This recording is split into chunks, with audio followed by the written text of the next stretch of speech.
This is CityCast Twin Cities. I'm Sean McPherson, and here's what the cities are talking about. Denzel, Belin, what is an artist that you deeply love, but you barely check for when they put out new music? That would be Adam Lambert, actually, who I recently, when looking up another song, he totally dropped a new album like this past weekend, and I had no idea he was making new music, but I deeply have love and respect for him. That is Denzel Belin, an NPR newsroom coordinator and Mr. TC Leather 2026. Andrea Swensson, what is an artist that you deeply love, but you barely check for when they put out new music? Oh, it pains me to say this, but one of my favorites of all time, Ani DeFranco, every time she puts out a new album, I'm like, time to listen to it the one time. Sorry, Ani. And then when I really want to go in, I'm going back to the 90s with her, and that just is how it is. Ani is so prolific that I understand that position, but that happens for a lot of folks where you fall in love with an artist, but you might not follow them through every chapter in their story. That is Andrea Swensson, I should say, a celebrated music critic and a Substack writer who can be found at Slingshot Annie. And today we're going to be talking with Andrea Swensson about Lizzo. Lizzo's new album is not getting clicked on a lot. It is titled Bitch, and it is performed poorly in terms of streaming and sales. And we're going to try to connect the dots on the one-time Minneapolitan's rise to fame and her apparent decline at the moment. We're also going to learn about the biggest developments in the investigations of the killings of Renee Good and Alex Pretti. And we're going to open up our mailbag, which is filled absolutely to the brim with positivity, and then half brim with negativity about bike lanes. And we'll get into all of that. But before we get into anything on this episode, I do have a favor to ask of you.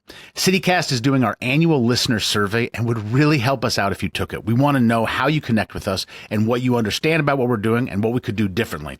It's a chance for us to learn more about you and what you want from CityCast so we can serve you and the cities better. Please go to citycast.fm/survey to take that survey. It'll take about 7 minutes, and we timed it, so we promise you just about 7 minutes. And again, the website is citycast.fm/survey. And when you take the survey, you'll also be eligible to win a $250 Visa gift card and some CityCast swag. Again, the website is citycast.fm/survey.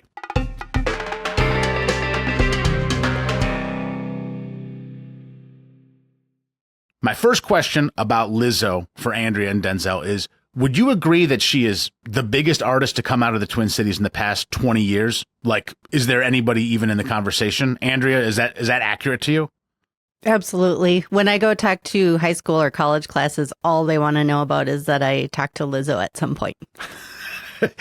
And there's a little caveat here because she was raised in Houston, but her career took off from her work in the Twin Cities.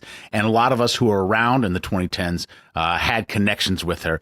Denzel, do you object at all to the description of Lizzo as being the biggest artist to come out of here in the last 20 years? Absolutely not. I truly do believe that. I remember seeing her at Northern Spark back in the day with Girl Party. Like, I remember being super transfixed by this person, and the claim to fame is very similar to when I first moved here and Macklemore was popping off, and I was like, oh, I know Macklemore. That's a weird Seattle indie artist. And all of a sudden, Thrift Shop is played everywhere. My dance teacher in high school is in that music video. Like, it was this moment where I felt very much Seattle pride. And I know Minnesota felt that pride when Lizzo was blowing up. Well, of course you're going to feel that pride because you think, oh, this is somebody who also played the Triple Rock Social Club and hung out in the weird office that they passed off as a backstage, and now she has Grammys, right? And you have that sense of, we went on this journey with her, and if we're on this journey with her, albeit now she lives in Los Angeles, but we claim her here in Minneapolis, this is not a good chapter in her journey. When I say that a lot of people are not checking for this album, Bitch, I mean the equivalent of 2,000 sales in the first week, which means people who actually bought the record on iTunes or bought a physical copy and then counting the spins. And that is like atrociously low numbers. That would be worrisome for some of the bands I play in, which is really saying something. And now The Atlantic, Spencer Kornhaber in particular, has this article that has really gotten some traction called How Lizzo Became One of Pop Culture's Great Flops. So now I have the other question. Andrea and Denzel were in agreement that she's one of the biggest artists to come out of the Twin Cities, the biggest artist to come out in the past 20 years. Is she a great flop? Yes or no, Andrea Swensson? Oof. I think that when you go as high as Lizzo went in the upper echelons of the music industry, it's only natural that there's going to be a time when you come down from that. That is the nature of that level of the industry that she's been playing in. It is the new hot thing, the zeitgeist. And if you're not fitting into that exact mold, you're dropped. So that story has happened to many bands from Minneapolis. Hello, Semisonic, all these other, quote unquote, one hit wonders who got swept up into, excitement around a certain sound or a certain time and then got dropped, or maybe had an album that got, released by a major label, but that label did absolutely nothing to promote it. So in a way, it's kind of a tale as old as time. But it is unique that she was so famous and so successful and now has really kind of dropped off a cliff. Denzel, are you in a similar boat? Like, this is a legit flop and this is notably big, but maybe not completely different than what happens to a lot of artists that play at this level at some point in their career. Yeah, I definitely would say it's on the downswing for sure. And I think we were sort of seeing that as well with the mixtape she had dropped right before this. It's hard to tell if it's like a flop or if we're seeing like a bounce, right? Like, this is definitely a low point. But as someone who did, in preparation for recording today, listen to the album, it felt like one of those things that an artist needs to do. And I can't tell if this is the new Lizzo or just a needed point for Lizzo. And it will be the next thing, if there is a next thing, that will really determine floposity, if you will. This is interesting. I think you and I have a very different opinion after listening to Bitch. You think this is like sort of an album that she had to make on her terms, and it might be something to check off as she goes on a further journey. Is that how you would describe it? I think, knowing the narrative that is around her, this album kind of needed to happen, because if we went back to an old Lizzo kind of sound, I don't know if people would necessarily trust it. This very much was like, I know what happened to me. This is the way I'm feeling about it. This was a rough couple of years. And I'm like, yeah, it was. Do I think it was maybe the strongest execution of that? And yeah, I feel like it's needed. Execution-wise, I'm not sure. Andrea, musically, you're a music critic. What do you make of the new record from Lizzo? I am struggling with it, honestly. It is all over the place genre-wise. It felt like she couldn't really decide what she wanted this record to be. It starts off so strong with a toast, and then, unfortunately, that's the best song on the whole record.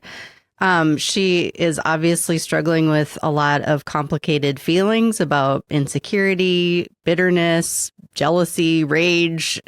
You're seeing a lot of airing of dirty laundry. At one point, she goes after a collaborator that she says she's been with since 2013, who we can probably all guess, and says, if it wasn't for me, you'd still be at the mall. I mean, this is mean things to say about people in your life. And this is someone who built their whole brand on pumping up other women.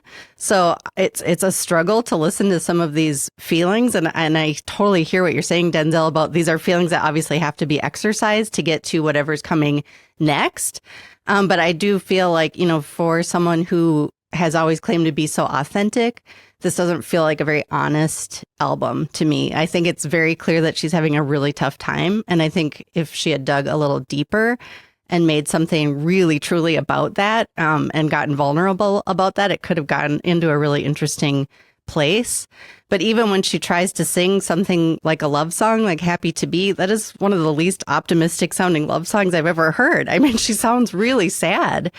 And that's okay, but it's not something that is going to please someone at Atlantic Records whose job is like getting her on Pilates playlists and into Target commercials. Like, this is not the music that label is going to get excited about at this time. So I completely understand why they haven't been enthusiastic to promote it. I don't know who she's talking about. 2013, you'd still be at the mall. Who do you think she's taking that shot at? Well, I mean, this is only pure speculation, Yeah, but, understood. that's when she was here in Minneapolis, and the person that's been under side that long is Sophia Eris, who's still, here in Minneapolis making music. And to, take a shot at someone like that means that she truly is at a low point, I think, emotionally, and how she's dealing with the world and people around her. And I think the Pilates playlist aspect really rings true. Like, this is very much a tonal shift that I don't know if Atlantic Records was ready for, and frankly might be punishing her for, because they're like, where does this album belong? Where do these songs belong? And it almost feels like she wants it to be next to Olivia Rodrigo songs, which is not what I would ever say a Lizzo song was ever next to.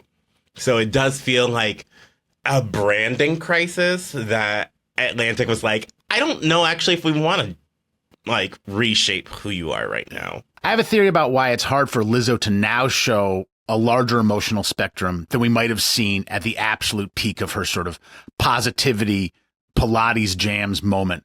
And it came up in a conversation on the Popcast podcast from New York Times. And I just want to play a little snippet of that and then talk about why I think this is a problem with the Lizzo recipe. In order to be a major artist or a pop star, what am I going to do with that responsibility? And I chose to only make positive music. Okay, here's my problem. That's not a winning recipe for longevity. You cannot just be positive. That's not plausible as a friend. That's not plausible as an artist.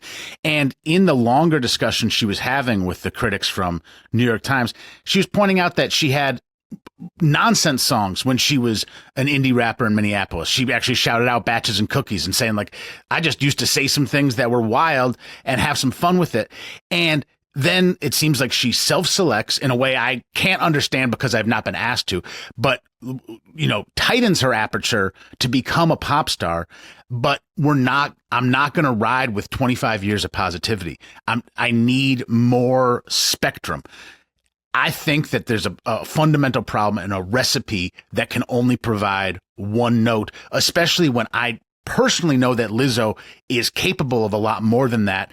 And now as she tries to break out, she's finding out that I think a lot of her fans actually just like Pilates, or a lot of her fans just wanted I think there's a lot of white folks where Lizzo was the first black artist they rocked with. And I mean, really rocked with. And so suddenly when she's bringing more to the conversation, I think a lot of the people with the Pilates class are going, I'm moving on to the next track. This is not what I came for. I came for something to get my body moving. And if that's the case, I mean, I don't know if she would win if she came out with 10 hot aerobics jams right now, because I don't know if the culture is ready for it. But I think it's really hard to just be positive for your whole career. I think that's a really smart comment, that, you can't box yourself in that way. And that, as music fans that want to go on a journey with you across many years, we do need that full spectrum of human emotion. And I do think that was possible at this point, where she's going through all of these difficult things. And maybe, in 2-3 years now, when she finishes her contract with Atlantic, she can become an independent artist. She can do her own thing. She can really sink into that creative energy that she had when she was here in Minneapolis, collaborating with all of these underground hip hop artists and dance artists and, producers, and making some, frankly, like weird music that was really interesting. I mean, Batches and Cookies, like one of my favorite memories of going to those girl party shows was, there was this show where Lori Barbero got out and was throwing tampons into the crowd during that song, and Cookies, and it was just so feminist and weird. And I was like, yes. Yes.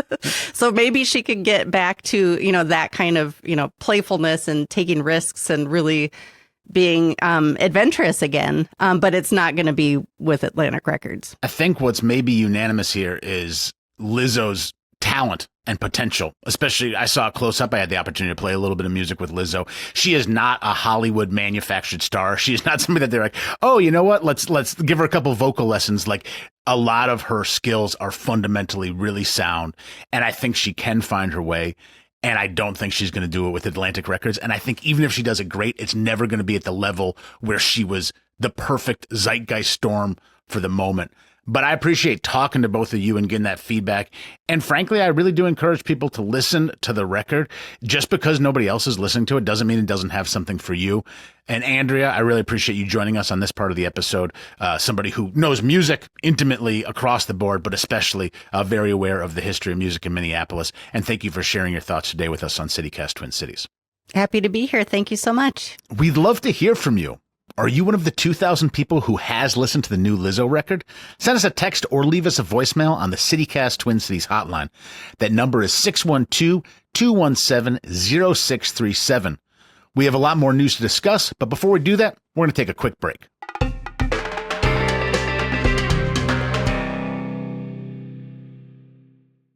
On Monday of this week, Minnesota prosecutors announced that they had obtained evidence from the federal government in the killings of Alex Pretti and Renee Good and the shootings of Julio Sosa Solis by immigration enforcement agents.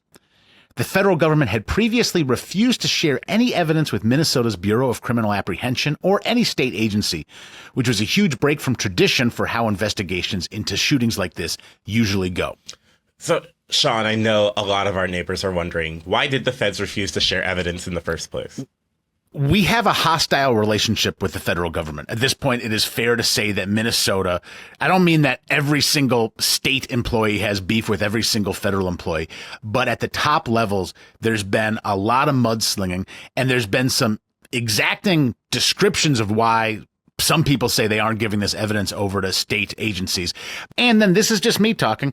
I think they aren't giving away evidence because it's going to make federal employees and federal agents end up perhaps going to trial and perhaps going to jail. And maybe there's just a hope that they can just sit on this evidence until it's a better climate for this evidence. But the most telling description that we found for why this evidence wasn't handed over comes from the Minnesota Reformer, from our friend and colleague Max Nestorak, who noted that Trump's justification for icing out local authorities was that local officials here are, quote, crooked. Wow. I know that Minnesota was suing the federal government for access to this evidence. So are the feds handing it over because Minnesota won that lawsuit? No. And that's a little confusing because if you're going to let the lawsuit play out, you kind of want to see whether you prevail or whether you lose. It's not clear why at this very moment the government is handing over the evidence. There's no ruling that was issued in this lawsuit, and Minnesota Attorney General Keith Ellison and Hennepin County Attorney Mary Moriarty have not dropped the lawsuit. The lawsuit is still out in the courts. That indicates that there is still something that the Minnesota prosecutors want to get out of the lawsuit that the federal government hasn't handed over yet, but we don't know what that is. So now that Minnesota prosecutors have the evidence, does that mean that we're going to see charges brought against Jonathan Ross for killing Renee Good and charges against Jesus Ochoa and Raimundo Gutierrez for killing Alex Pretti? Or certainly just having the evidence is not a guarantee that Minnesota prosecutors are going to be able to bring charges. It's kind of, this is step one, right? You need to look at the evidence you have. And many of us who are not in the legal system go, I've seen enough evidence. It's time to charge these folks. But there is a different process when folks are trying to make sure that they prosecute and prevail. So the only hope I really have is that now that the evidence is in the hands of Minneapolis, or specifically Hennepin County and the state of Minnesota through the BCA, we should get some news soon on whether they're going to decide to charge the agents. Again, step one is really having the evidence. It is still very difficult with all the evidence in the world to convict acting federal agents with a crime. So this evidence that they got has to be very solid. And I'm prognosticating that maybe the reason the lawsuit is still open is because Attorney General Keith Ellison and Hennepin County Attorney Mary Moriarty want to scrape the bowl and get every single thing, even if it has been ruled, oh, this isn't applicable by the federal government. They want every possible bit of evidence to have as they're considering what charges to make against these agents. County has already brought charges against the agent who shot Julio Sosa Solis in North Minneapolis, though, correct? That's correct. So the ICE agent for that shooting is Christian Castro, and he's been charged with 4 counts of felony second-degree assault and 1 misdemeanor for falsely reporting a crime. And what he's accused of is shooting through a closed door into a house, striking Sosa Solis in the leg, and lying about it to authorities afterwards. We go back to May for when Castro was arrested in Texas, and Governor Tim Walz made that formal request to Texas Governor Greg Abbott over a month ago to transfer Castro to Minnesota. But at this time, Christian Castro is still sitting in a jail in Texas. And now it's taking a while, but things can take a while in judicial, realms for no particularly salacious reasons.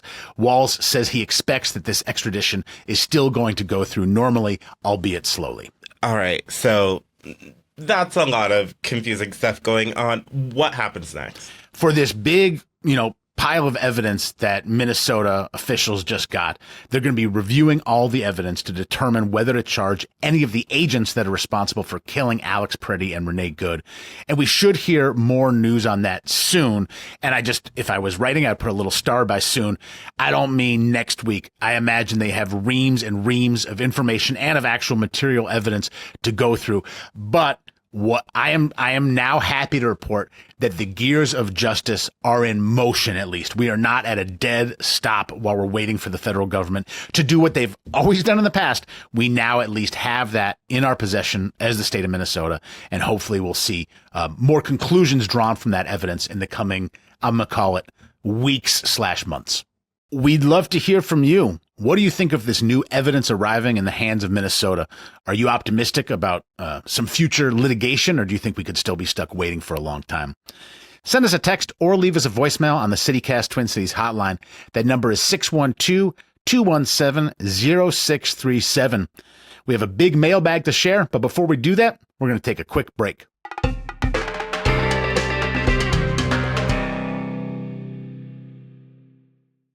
Denzel, prepare your ears for the ambrosia that is my singing. Are you ready? Mm-hmm. Okay. And now it's time to take a peek into our beloved mailbag. All right, go for it, Denzel. It gets better and better every time. So first up, we have Mitchell. He and his wife Macy just visited the Twin Cities to look for apartments in Uptown. Heck yeah. And while they were here, they ate at World Street Kitchen, Dream State Cafe, and Milk Gym. They also weighed in on the Lyndale bike lane debate. He says biking down Lyndale looks incredibly nerve-wracking, and he thinks the lanes make sense because, quote, the next closest north-south connection is Hennepin, and that's quite the detour for a safe route. They're moving to Minneapolis in a few weeks, and we are so excited to have you moving here, Mitchell and Macy. And just on behalf of everybody who feels differently about bike lanes on Lyndale, they might say the nearest one is not Hennepin, it is on Bryant. There's a bike lane on Bryant. And now I'd like to represent the uppity bike folks who would like to point out that even though there is a stenciled drawing of a bicycle and speed bumps every 14 feet on Bryant, it is not a bike lane, it is a bike boulevard. And I understand that there's some Goldilocks feelings, and I also understand that there's added safety when you have a designated bike lane. There is a bike-friendly route on Bryant, and if you want to see pictures of bicycles while you bike, nothing better than Bryant Avenue. But listen, we contain multitudes about how we feel about bike lanes and bike boulevards. And the part of our multitude that hates bike lanes is named Heidi. And I want to share Heidi's note that she wrote to us. Her argument is that we live in the land of 10,000 plus lakes, and that the majority of those lakes have trails and people can bike there. She made it clear that her issue is not with people who can't afford a car. She said that these new bike lanes are, quote, targeted at people who are wearing $1,500 worth of clothes from Lululemon, which I would point out is not even a full outfit at the prices they sell clothes for. She's frustrated by the construction, and she closes with, "We don't deserve to live like this."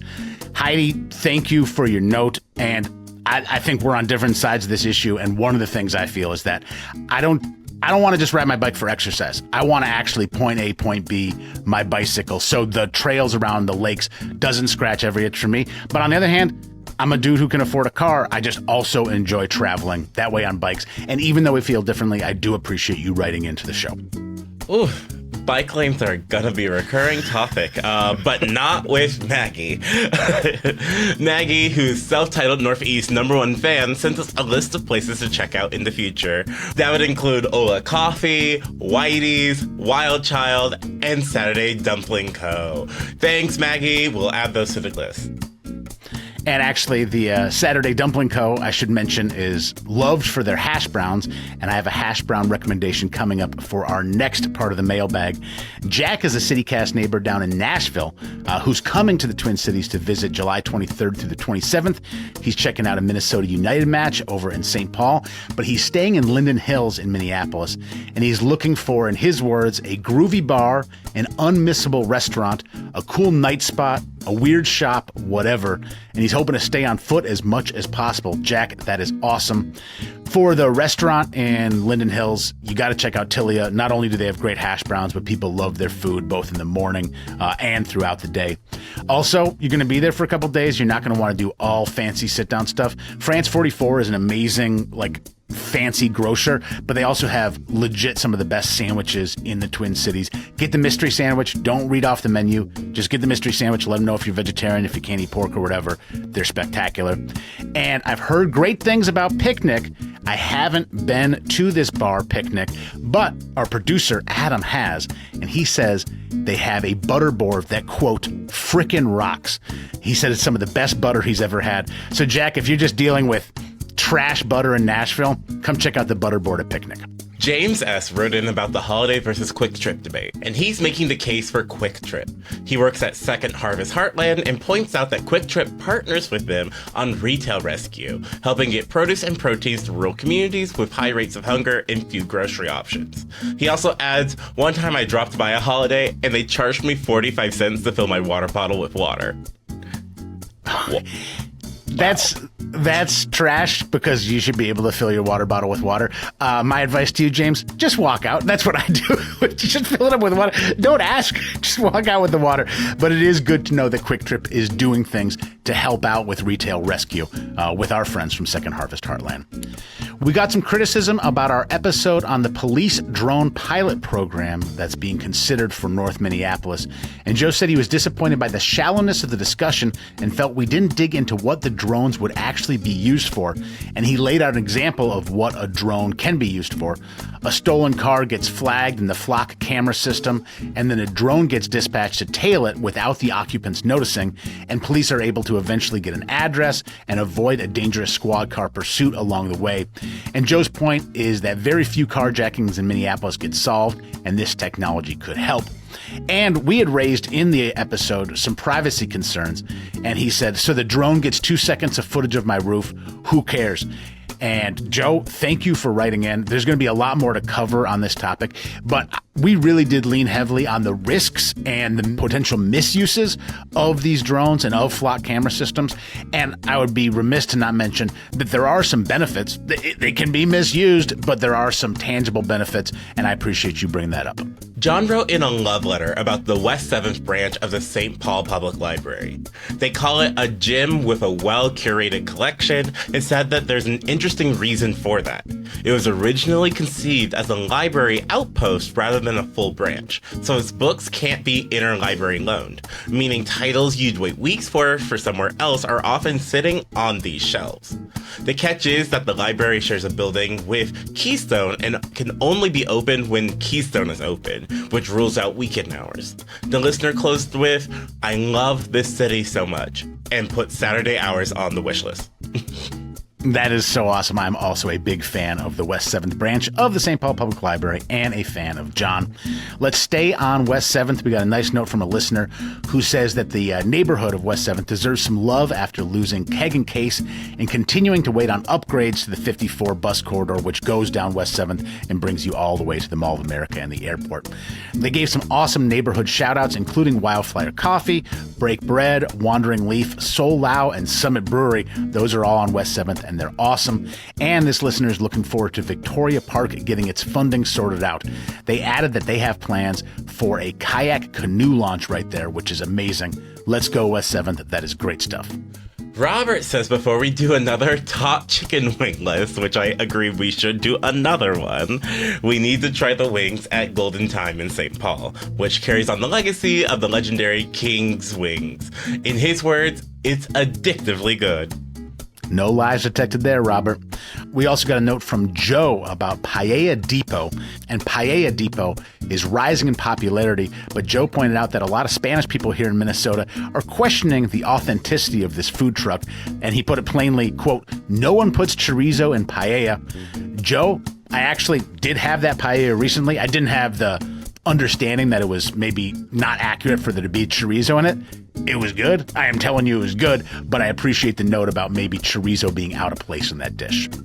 And finally, someone texted us a picture of snackle boxes they've made for a picnic, and that is a tackle box, but with snacks. And from what I'm seeing, they have crackers, some kind of nut, strawberries, carrots, an avocado spread, cheese, and my favorite cookie, which is a Samoa, which you might know better as a caramel delight, but I grew up where they were called Samoas. So this listener really rocked it. Well frickin' done.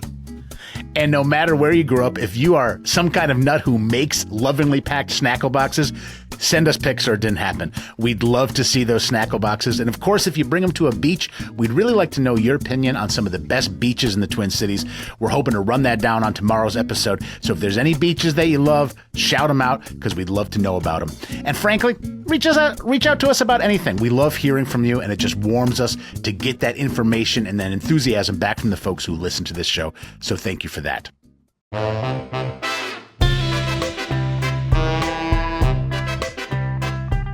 That's all for today here on CityCast Twin Cities. I'm your host, Sean McPherson. Denzel, Belin, Andrea Swensson, thanks for being here today. On tomorrow's episode, we're planning on talking to the great minds behind Sea Salt. They got a new cookbook coming out. And we're going to put together a top 5 list of the best Twin Cities beaches to help you beat the heat. Don't miss it. You can get more news delivered right to your inbox by subscribing to the CityCast Twin Cities newsletter. If you enjoyed today's show, why not share this podcast with someone who agrees that Thin Mints are much better than Samoas? Turn off Denzel's mic. Okay, thank you so much. We'll see you back here tomorrow for more news from around the city.